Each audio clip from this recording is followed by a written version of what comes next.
Welcome to the Heartful Healing Hub podcast. I am Deanne, your host, frequency intuitive and energetic healing guide, here to hold space for transformation through sound, energy, and sacred storytelling. You're listening to Healed and Whole Stories of Remembering, a special series where I sit with women who've walked through deep health challenges and emerged transformed. These are conversations that are sacred, heart to heart, soul to soul, filled with truth, resilience, and the power of coming home to yourself. May these conversations inspire your own inner healer to awaken. Let's begin.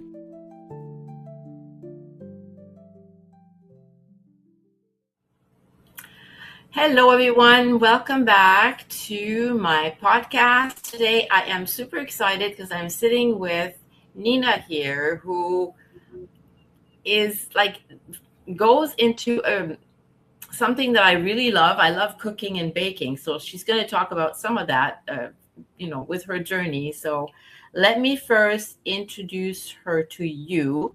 Nina Blake is the grain-free lifestyle coach. She's on a mission to help families pack their menus with flavor and variety while avoiding grains and allergens so they can enjoy meals together as they heal and live their best lives.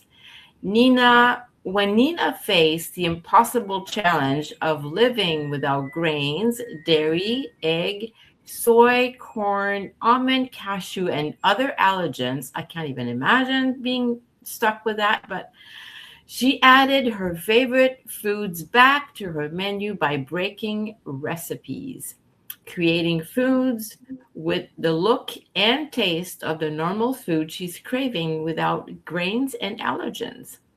Nina believes that everyone deserves pizza and cake on their birthday. I fully agree.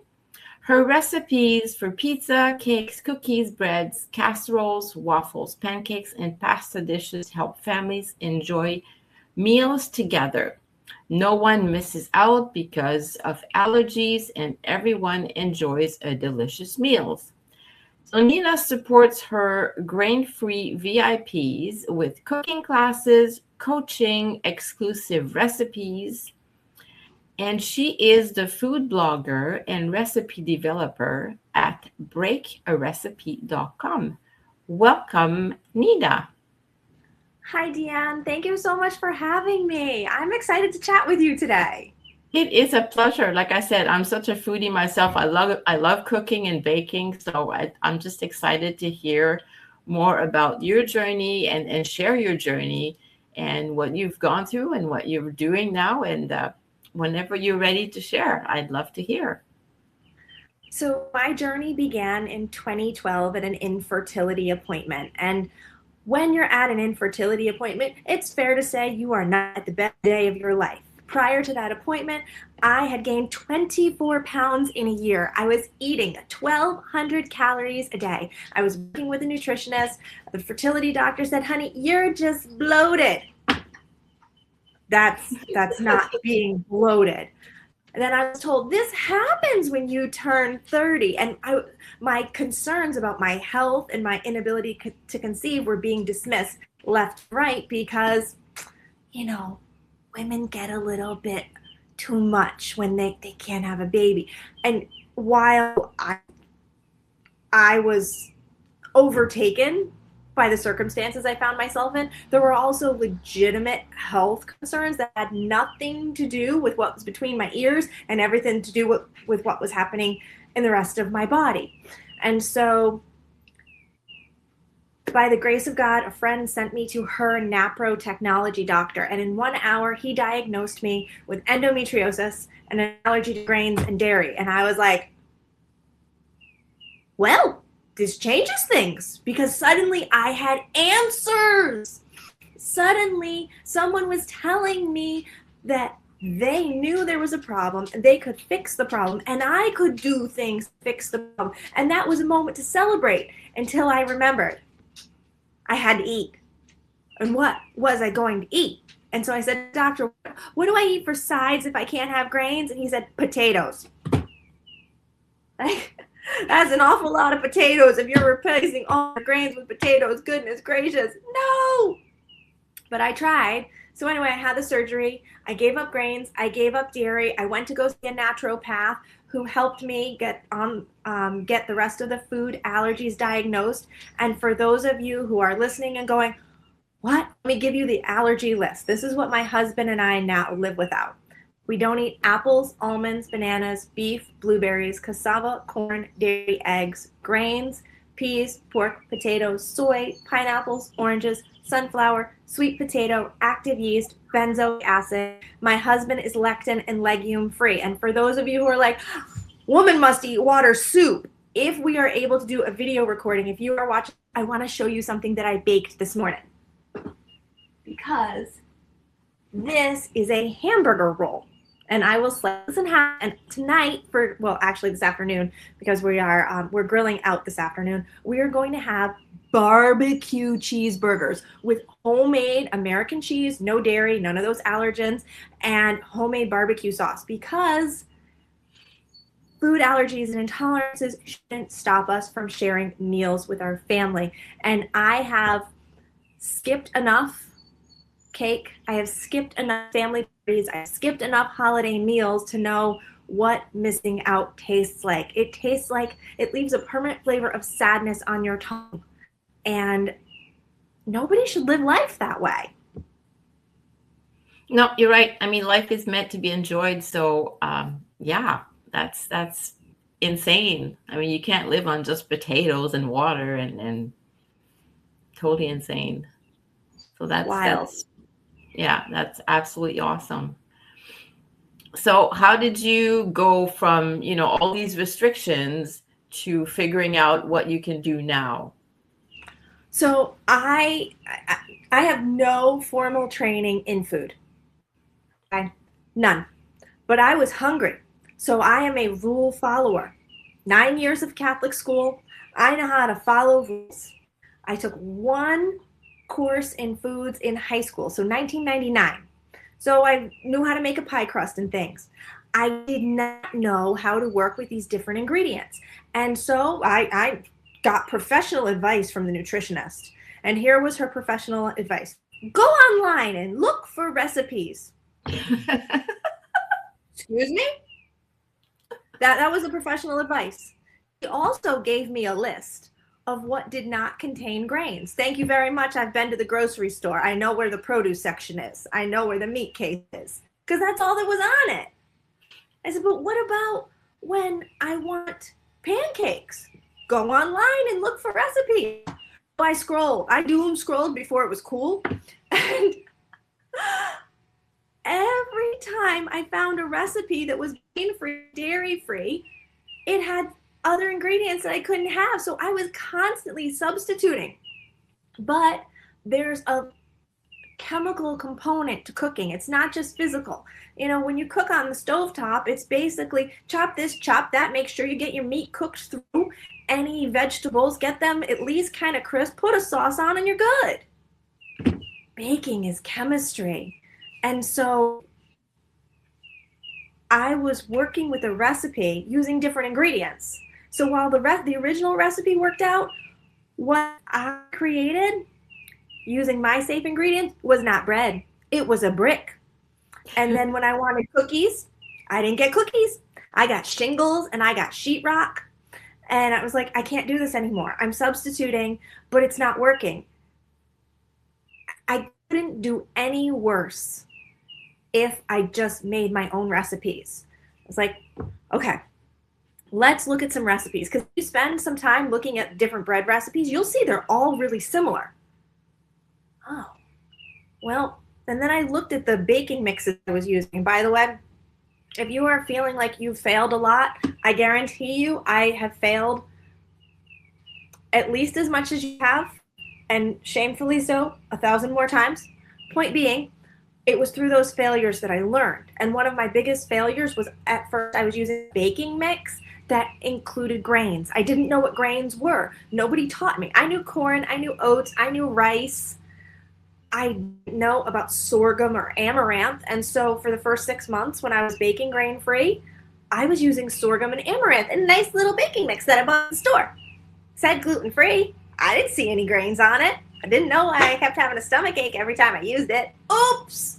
So step one was to develop a flour blend that I could use without grains or allergens. And my goal was to be able to use that flour blend in everything. And so a modified version of that flour blend is what is in the rolls, and it's what's in the pizza, and it's what's in pasta I make from scratch, and the cakes and all the good stuff, so that you're cooking and baking like normal.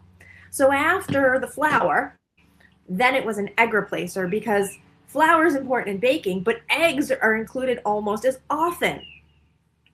So I had to learn. And if anyone out there is a baker, if you are using an egg replacer and you find that it's not measuring up for you, eggs have 4 functions in baking. They add protein, they add moisture, they emulsify, meaning they keep things from separating, and they add lift.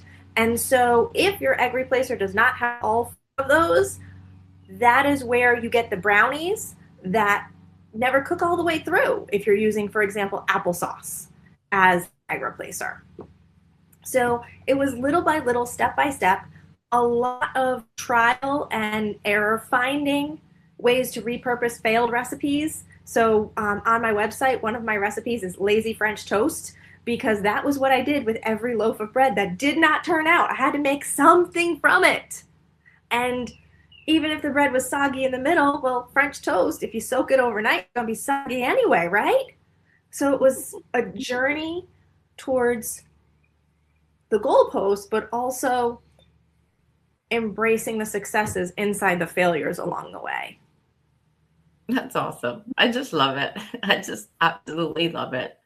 Like all the things that you've learned from this, and now you're, I'm gonna call you a master baker, because I mean, you just figured things out that most master bakers out there, or so-called master bakers, don't even know. So that's that's amazing.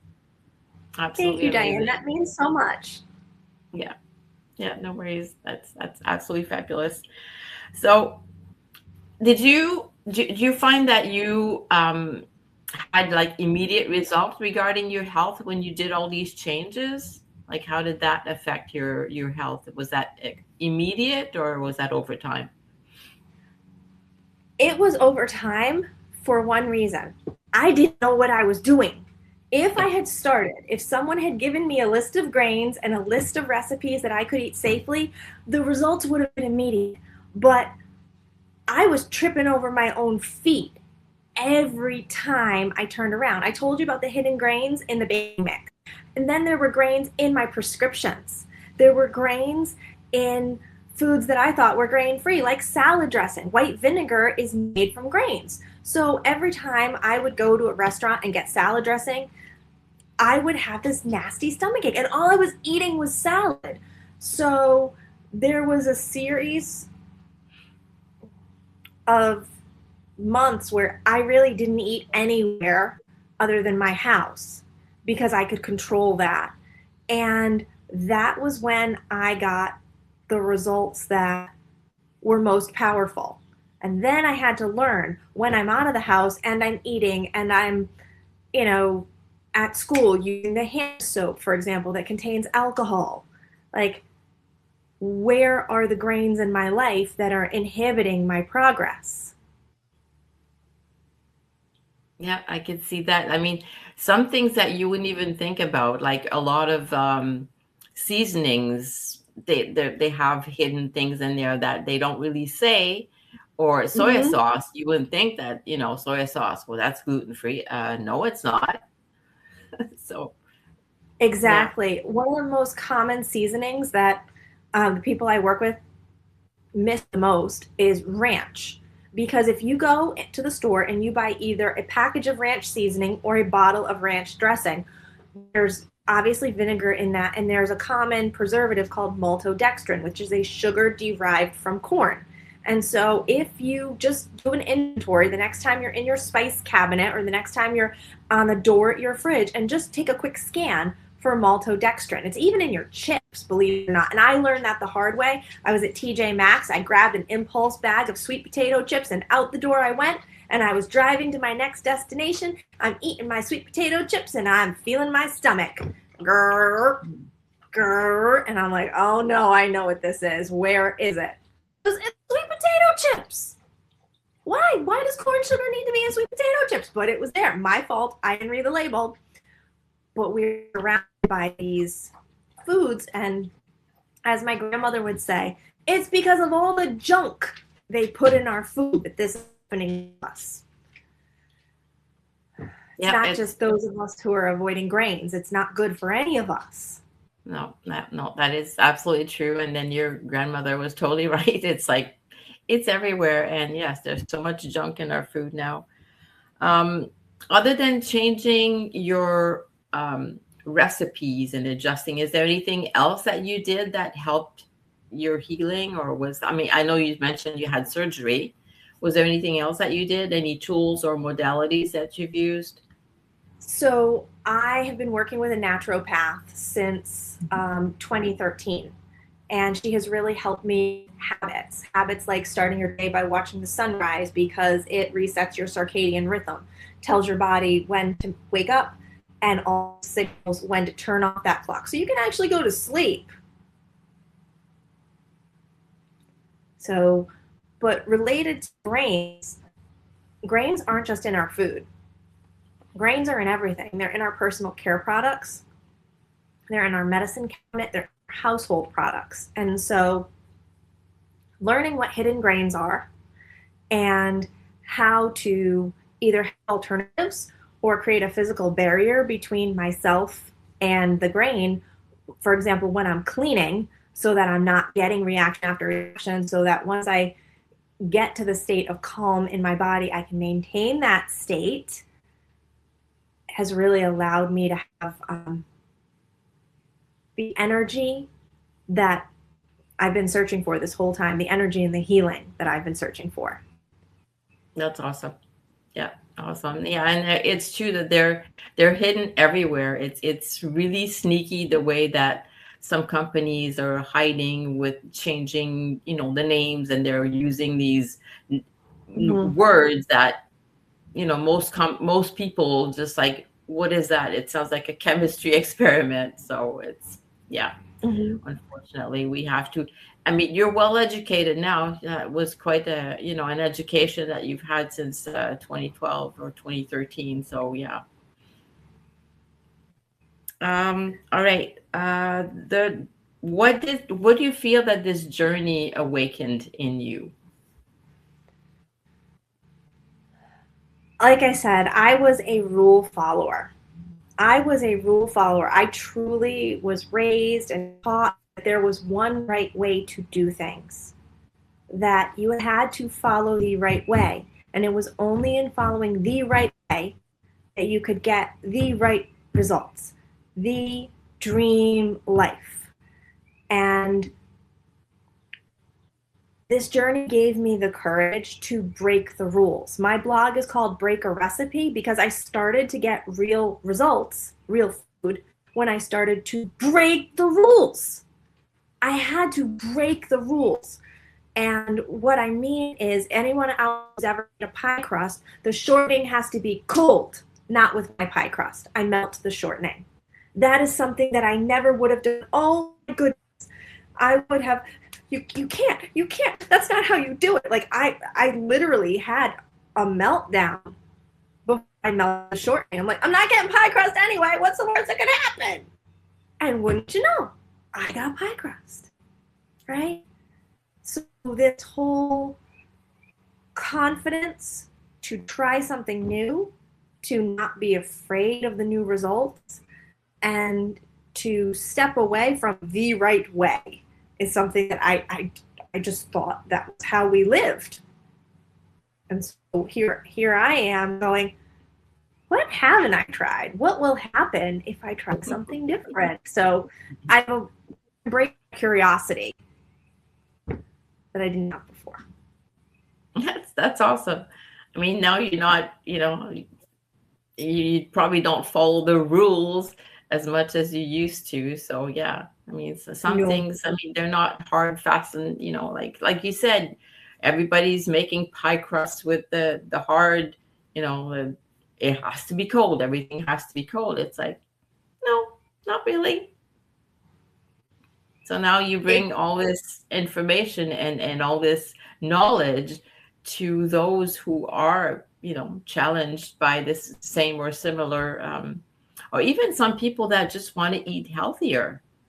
I mean, it's what you're doing is now you're eating a whole lot healthier because of that. So it's kind of, there's a silver lining there as well. for sure. To be able to have a donut and not get sick, that's not something most people in their 40s can. Yeah. Have you had, just out of curiosity, have you had to replace sugar, or you still use? Ooh, ooh, ooh, ooh, ooh, ooh, ooh. I love talking about replacing ingredients. I do not have to replace sugar, but I have friends, family members, and clients who do. And many sugar substitutes, like your classic pink packet, yellow packet, green packet, all include hidden grains. So there are 150 ingredients made from hidden grains. In our pantry, they're in our medicine cabinet, they're in our household and personal care products. Sugar substitutes are in that category. So if you ever see a blend that says stevia, look at the actual ingredients. Rarely will it just say stevia. Same thing with monk fruit, all cut with grain-based sweeteners because those natural sweeteners are very, very costly. Same with allulose. Allulose is a naturally occurring sugar. It occurs in figs, blackberries, and other natural fruits. But commercially available allulose is made from corn. If you check your chocolate bar, they're using a lot of glucose syrup now, and that glucose syrup can be made from wheat. But that didn't answer your question.